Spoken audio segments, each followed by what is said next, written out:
ቢርባችሁ ምን ቢጠባችሁ ምን የሆነ ነገር ቢሆናችሁ እንደው ከጠለብ ቤት አትጥፉ። በተለይ የባዳ አምናችሁ የሰው አምናችሁ ገሬ ይቀበለኛል ብላችሁ አትጥፉ።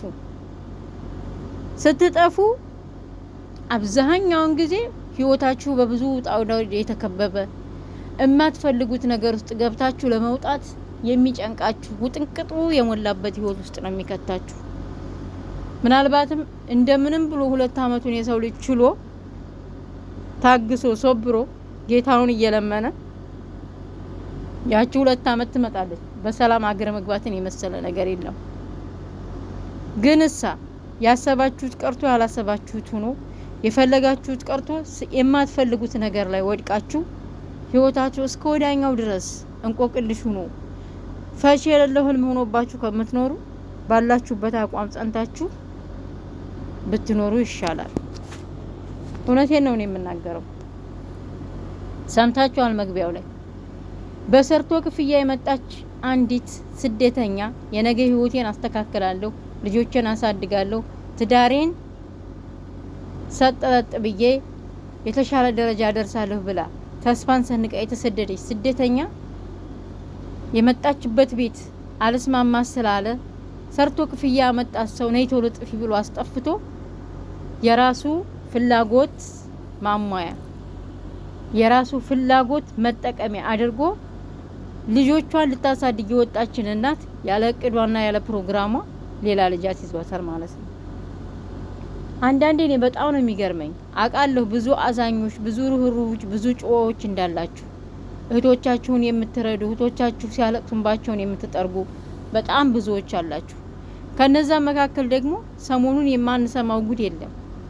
አረመኔ ስጋ ለበስ አረመኔዎች። እውነት እነዚህ ሰዎች ሀበሻ ናቸው ወይ ብለን እውነት እነዚህ ሀበሻ ወንዶች ሀበሻ ናቸው ወይ? እውነት እነዚህ ጋር ነው ወይ የህዝብ ቁጥራችን ተቆጥሮ ይሄን ያህል ይሆን ነው ብለን ራሳችንን እስከምንጠይቅና እስከምንሸማቀቅበት ድረስ ምንደርስ ደግሞ ነገሮችን እየሰማን ያለ ነው። እጅጉን በጣም ነው የሚዘገንነው። በጣም ወንድ ልጅ በየሄደበት ይወልዳል። የምትጎዳው ግን ሴት ናት። አላህን የማይፈሩ ብዙ ወንዶች የብዙዎችን ህይወት አጨልመው የብዙዎቹን ህይወት በተስፋ ሳይሆን በእንባ ዘለላ እየታጠቡ የማይፈልጉት ነገር ውስጥ እንዲገቡ አድርገዋል። እስኪ አሁን ይች ልጅ እንግዲህ አታሳዝንም? የተፈጠረችው ህፃን ልጅ አታሳዝንም? እንኳን አይደለም በእንደዚህ አይነት ኬዝ ህፃናቶች ተፈጥረውና የሆነ ነገር እንኳን ሲሆን እንዴት ብለው እንደሚያድጉ እያንዳንዳችን እናውቃለን። የኛን ሀገር ወሬ እየሰማችሁ በባላ ያውም ይሄ ነገር ሆኖ ደግሞ እኮ እኔ ሲጨቃጨቁ ራሱ ላይሁን በደንብ ነው የሰማሁት። ደረቱን ነፍቶ ነው የሚከራከረው። ቤተሰብ ደረቱን ነፍቶ ነው የሚከራከረው። ምን እንደምል አላውቅም። አትፍረድ ይፈረድብሃል ይሌላ ሀገሬ ሰው። ልጅይቱ ደምን ባይ ያለቀሰች ነው። ብዙ ጊዜ እኔ ቲክታክ ላይ የምትፖስተውን ፖስት አያታለሁኝ። ታለቅሳለች ምናምን እቺ ልጅ ምን ሆና ነው ምናምን እላለሁ። ለኬ እንደዚህ አይነት የማይፈታ እንቆቅልሽ ውስጥ ገብታ ነው ልጅቷ። እባካችሁ አንዳንድ ወንዶች ለ5 ደቂቃ ስሜት ብላችሁ የእህቶቻችሁን ህይወት አታበላሹ።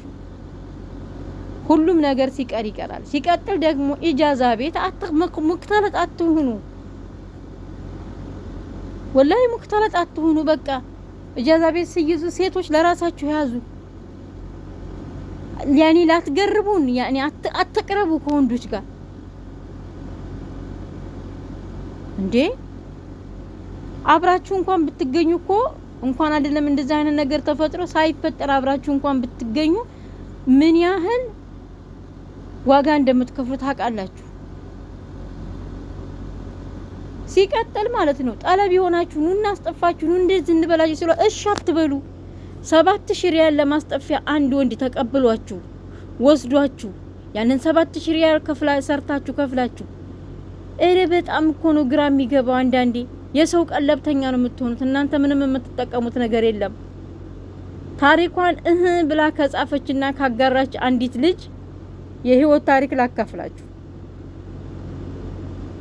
ሳዑዲ አረቢያ በጠለም መታ የምትሰራ ልጅ ነበረች። የህይወት ታሪኳን ለጓደኛዬ ነግራት ጓደኛዬ ጽፋ ቲክቶክ ላይ አስፈራዋለች። ከዛሬ 2 አመት አካባቢ ነው የተለጠፈው ይሄ ጽሁፍ ማለት ነው። ግን ሁልጊዜም እንደ መማሪያ አነሳዋለሁ። ልጅቷ እንደ ማንኛውም ስደተኛ በኮንትራት ነበር የመጣችው። በኮንትራት መጣ አንዲትም ጓደኛ አለቻት። ከዛ አብረው ይሰራሉ። ጓደኛዋ ወርቅ ትገዛና እኔ ቤተሰብ ምናምን ብሬን የሚይዝልኝ የለም ወርቅ ልግዛና አንቺ ጋር ይቀመጥልኝ ትላታለች። እሺ ትላለች። ያቺኛዋ ጓደኛዋ የቲሟ ወርቅ ገዝታ ለሷ ትሰጣታለች፣ ለዚችኛዋ ማለት ነው። ግን የቺኛዋም ያኔ ክፋት የለባትም ለጓደኛዋ። ከዛ በመካከል ምን ነበረ በፌስቡክ የምትጀናጀነው ልጅ ነበረ። ያን ልጅ ጋራ ክንፍ ያለ ፍቅር ይዛትና ያቺ ልጅ የጓደኛዋንም ወርቅ ይዛ ትጠፋና ከዛ ልጅ ጋር ትሄዳለች። ከዛ ልጅ ጋር እንደሄደች ምንድነው ያደረገው? የጓደኛዋን ወርቅ ሳይወስድብሻል ብሎ ቀምቶ ከሷ አንገቱ ላይ ነው የለበሰው። ገባችሁ? ከዛስ ያ ልጅ ምንድነው ያቺ ልጅ እንደሄደች ግዴታ ወይ ሐላል የሆነ ኒካህ አላሰረም ወይ ምንም አላደረገም። ልጅቲቱን እንትን ይላታል ማለት ነው። ያው አብሯት ይሆናል። ግን ያን ወንድ ምንድነው የሀገር ሴቶችን የሚያተራምስ በየወረፋው ሴቶች ኢጃዛ የሚወጡ እየሰሩ እያመጡ ደሞዛቸውን በየወሩ የሚሰጡት እልም ያለ ባረጌና እልም ያለ ዱርዬ ልጅ ነበረ። ይቺኛዋ ግን ከጠለብ የጠፋችው ልጅ ስትመጣ ከኢትዮጵያ በደንብ ተመርምራ ሜዲካሏን ይዛ ውጤቷን አውቃ እዚህም ተመርምራ ውጤቷ ታውቆ የመኖሪያ ፍቃድ ተሰርቶላት የምትኖረው ልጅዮ እስቱን አምና ጠፍታ ሂዳ ቤቱ ገብታ በራሷ ጊዜ እሳት ገብታ ማለት ነው። ባለጌና ወራዳ መሆኑን አታቅም። ብዙ ሴቶች ጋር እንደሚንዘላዘልና የብዙ ሴቶች ህይወትን እንደሚያበላሽ ብር እንደሚቀበል አታቅም። ሂዳ ጥልቅ ብላ ትገባለች። ያን ልጅ ጋር እየኖረች እየሰራች የጓደኛዋንም ወርቅ ወሰደባት። ደሞዟንም ከወር እየወሰደ ሲያሰለቻት የሚያመላልሳት ሚሸዋር ለመሆኑ ይሄ ልጅ ምንሽ ነው ብሎ ይጠይቃታል። አይ ጓደኛዬ ነው። አግብቶሻል? አላገባኝም፣ ጓደኛዬ ነው። እሺ ጓደኛሽ ከሆነማ የልጅ ያለሽን ግንኙነት ብታቆሚ ይሻልሻል። ግን እሱ ነው ያለኝ ብለሽ እንዳታወሪ። ምክንያቱም እኔ ነኝ ብዙ ጊዜ ከሴቶች ብር እየተቀበልኩ ለሐዋላ መሰጥለት ብዙ ሴቶችን ነው የሚያመላልሰው። በትጠነቀቂው ይሻልሻል ብሎ በሚላት ሰዓት ይቺ ልጅ ያን ልጅ ደህና ብሎክ ምናምን ታደርጋለች ማለት ነው። ከዛ ልጅዮ እንዴት ታወቀብኝ ብሎ እርይልና በእግር በፈረስ ብሎ ያችን ልጅ አባ ብሎ አውቆ ወደ ህይወቱ መልሶ ያስገባታል። ወደ ህይወቱ መልሶ ካስገባት በኋላ ግን በደንብ ነው የተጫወተባት። እየደበደበ ጓደኛውም እንደሱ አረመኔ ናቸው። ልጅቷን ደፍረው እየደበደቡ ማለት ነው። ሳዑዲ አረቢያ ላይ እንግዲህ ይታያችሁ ህገወጥ ሆኖ ለራሳቸው በባህር መተው የሰውን ልጅ ህይወት ህገወጥ የሚያረጉ አረመኔ ወንዶች አሉ። አሁን እንደዚህ ስላችሁ ኮሜንት ላይ መታችሁ የምትንጫጩ አላችሁ። ምን ጊዜም ትሰርቡኛላችሁ። ግን የትም አባከት ታገኙኝ። ሰደብከኝ አልሰደብከኝ አረመኔ ባለዬ ለኔ ምን ነው? ልጅቷን እንደዛ አርጎ ደብድቦ ለጓደኛው ወስዶ ሰጥቶ ጓደኛው ማለት ነው እየደፈረ ልጅቱን አሰቃይቷት እየደበደቡ እየደፈሩ ማለት ነው። ያረመኔነታቸው አረመኔነት ተበቅለዋት ያቺ ልጅ ምንድነው እንደምንም ብላ ህይወቷ ሳትሞት ተርፋ ሰው ደርሶላት ያ ሰው ወስዶ ቤቷ አስጠግቷት ከዛ እንደገና ከተረጋጋች በኋላ እስኪ ለማንኛውም ተመርመሪ ብለው ሲያስመረምሯት ልጅቲቱ ምንድነው የሆነችው? በሽታ በእነሱ ልጆቹ በሽታ አለባቸው። አገር ሴት ጋር የሚንዘላዘሉና የሚዘሉ በሽታ ባይኖርባቸው ነበር የሚደንቀው።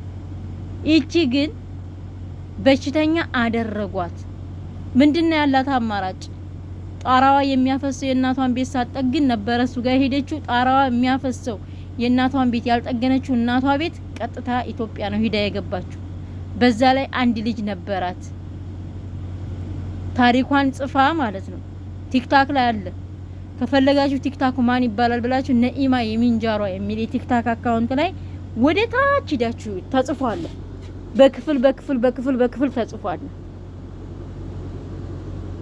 እና ያቺ ልጅ አሁን ክፉ ሰይጣን አሳስቷት ባትጠፋ ኑሮ ከዛ ጠለብ እንደዚህ አይነት ህይወት ውስጥ አትገባም ነበረ። አትጥፉ። መጥፋት አብዛኛውን ጊዜ ከጥቅሙ ጉዳቱ ነው የሚብሰው። እንኳን አይደለም በአሁኑ ሰዓት ሁሉም ከሃዲ በሆነበት፣ እንኳን አይደለም በአሁኑ ሰዓት ሁሉም በቃ እኔ እንጃ ቃል ያጥረኛል ምን እንደምል